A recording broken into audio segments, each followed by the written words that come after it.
This is one of the great stories of mankind, and it's not, this isn't the only variant of this story.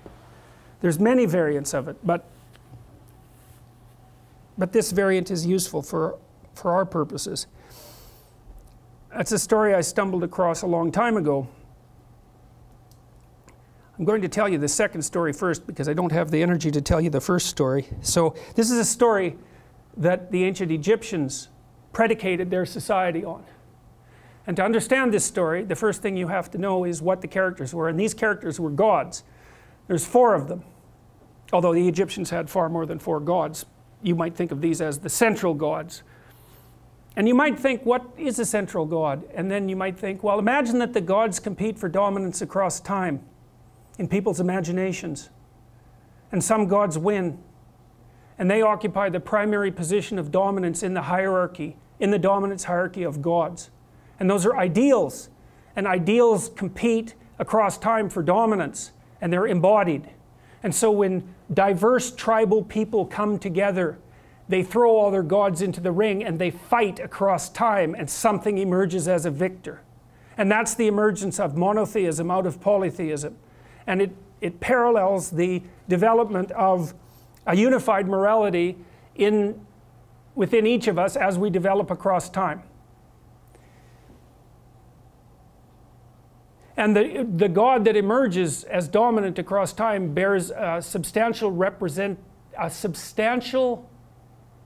resemblance. Imagine you have a set of gods in this locale that are competing across time, and something emerges as dominant. And then over here you have another set of gods that compete across time for dominance, and something emerges. You'll see major commonalities across the 2 things that emerge. And the reason for that is because the process of emergence that gives rise to both of them is similar in both situations. And that's part of what accounts for the cross-cultural similarity of high-order religious ideas. All right, anyways, you need to know the characters. Osiris. Osiris is the old king. He's Dumbledore for all intents and purposes. He's the old king. He's the spirit that established the Egyptian state when he was young. He was a great hero, but now he's old. And he's archaic and he's willfully blind. That's Osiris. He has a brother, Seth. Seth is Set.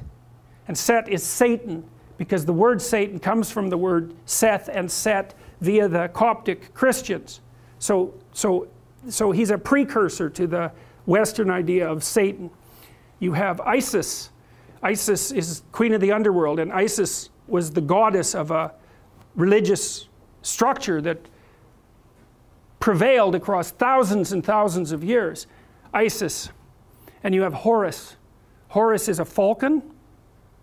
And the Egyptian eye, everyone knows that eye, right? The eye with the open pupil, that's Horus. And Horus is a falcon because falcons can see way better. They can see better than us. They can see better than anything else except for perhaps eagles. And they fly above everything. Zazu in Lion King is Horus, right? And Mufasa is Osiris. And Scar is Seth. And there's no specific representation of Isis, but the closest there is in that story is probably the Queen of the Hyenas that's played by, who's the actress? Yes, Whoopi Goldberg, that's right, because she's like the queen of the underworld, right? She's the queen of the hyenas that live out among the death. But, okay, anyways, Seth, Osiris, Seth, Isis, and Horus. Here's how the story goes. Osiris is a great king. He established the Egyptian state. You could think about him as the embodiment of Egyptian custom and tradition. You could think about him as the thing that the pyramid represents. All right? But he was great when he was young, but he's not young anymore. He's old, and he's willfully blind. And what that means is that he doesn't see what he could see. He refuses to see what he could see. Why is Osiris old and willfully blind? Because that's what culture is. It's a paternal spirit that's old and willfully blind, and it's always that way, always that way. And the reason for that is because it's a construction of the dead. The dead aren't alive. They can't, so they're out of date, and they can't update themselves anymore. And you inhabit their corpse. And that's actually what happens in an earlier story that I'll tell you next week. The early Mesopotamian gods inhabited the corpse of their father, roughly speaking. Anyway, so Osiris was great and when he was young, but he isn't young anymore. He's old and he's willfully blind. He won't look where he knows he should look. He doesn't have the energy, or maybe he doesn't have the spirit. His brother Seth is not a good guy. And Osiris knows it, but he underestimates his malevolence and power. And so Seth wants to rule the kingdom. So what does that mean? It's easy. Every stable society is threatened by willful blindness and malevolence. Always. Every bureaucracy has that proclivity to stagnate and to become blind. That's why corporations die all the time. That's why a Fortune 500 company only lasts 30 years. It's why we have to have elections. It's to stop the dead from staying in control for too long. Osiris turns a blind eye to Seth. Seth is happy about that. Same thing happens in The Lion King, roughly speaking. Seth one day waits for Osiris to make a mistake and to be weak, and he attacks him and he chops him up into pieces. And he distributes the pieces across the entire Egyptian state. In fact, the Egyptians regarded their provinces as pieces of Osiris's body. Okay, so now you can't kill Osiris because he's a god. And why is he God? A god because he represents the spirit of structure. And there's always structure. It can't be destroyed. It always reconstitutes itself. It can be hurt and broken into pieces, which is exactly what happens to Osiris. Things fall apart. Why? Because they get old and because malevolence undermines them. That's what the Egyptians were trying to sort out. Okay, so Seth distributes his Osiris all over Egypt so he can't get himself back together. Right? Things fall apart and they can't be brought back together. But the spirit of Osiris still lives in the pieces. So what happens? Order is demolished. What would you expect? Chaos emerges. That's Isis. Isis is queen of the underworld. She's Osiris's wife. Order and chaos, just like the yin and the yang. Order collapses, up comes the queen of the underworld. She's looking for order. Chaos cries out for order. She's looking for order. She goes all around Egypt trying to put Osiris back together. It's a state of chaos. She finds this phallus. She makes herself pregnant with it. And what does that mean? Well, it means it's like Geppetto in the belly of the whale. That thing has the potential to reemerge. The thing that collapses into its pieces is still alive. It can unite with the chaos and produce something new. That's the story of the dissolution of structure into chaos and then its revivification. Isis makes herself pregnant. She goes back down to the underworld. She gives birth to Horus.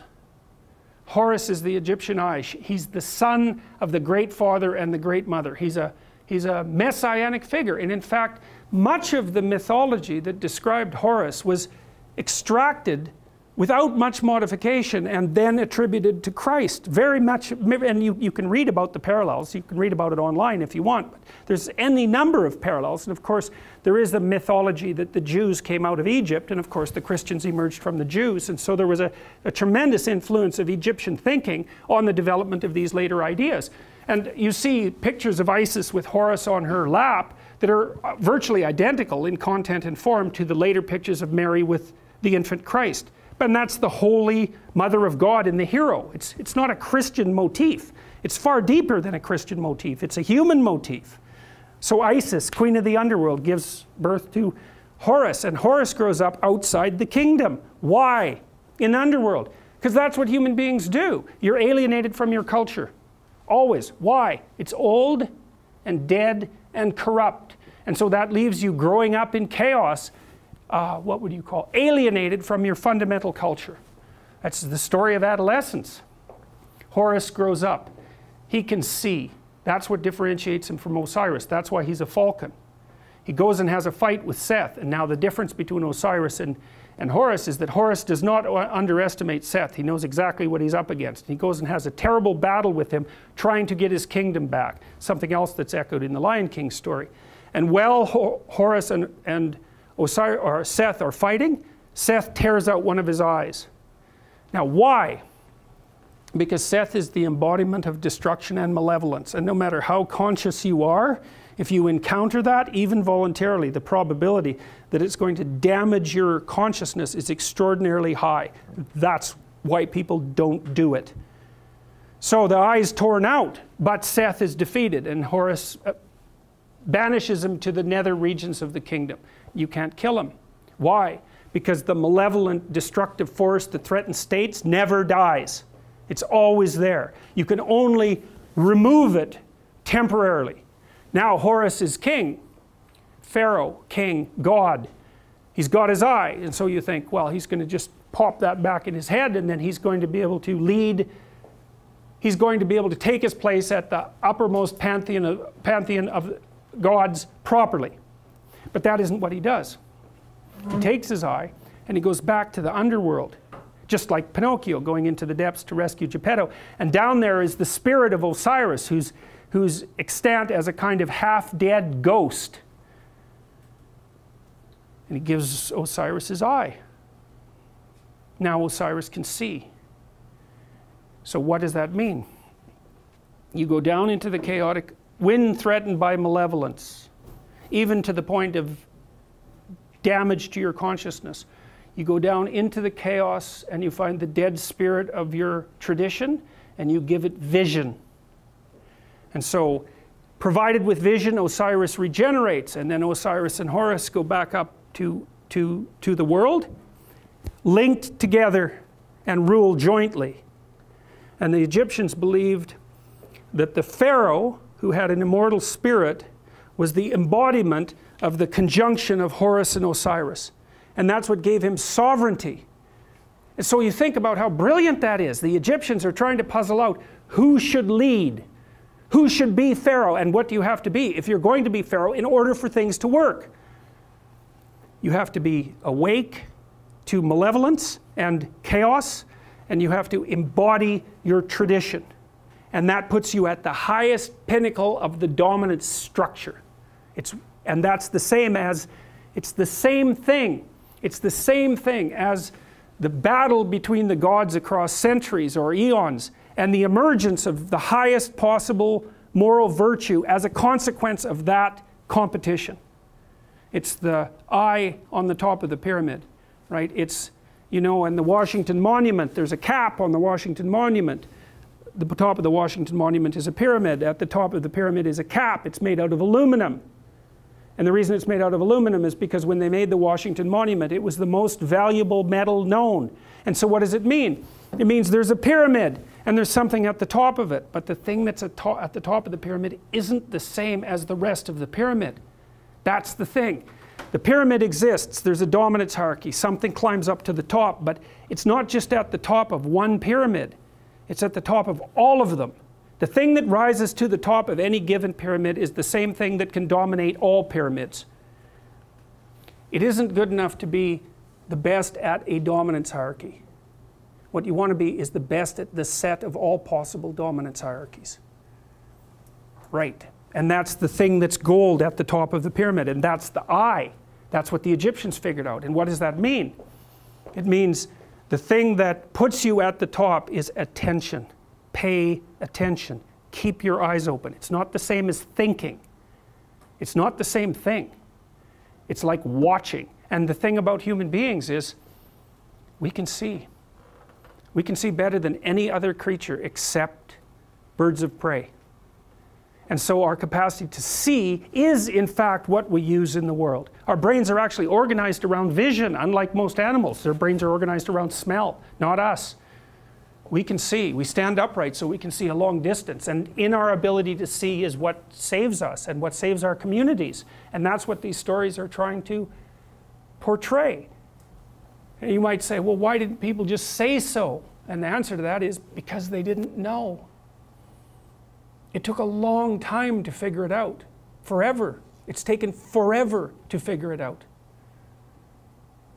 It's part of what I hoped when I wrote this book, and part of the reason that I'm teaching it is because it seems to me that it would be useful for everyone to actually understand this instead of just having it told as a story. It's like, that's great, man. Yes, you need the story. But why not also just understand it?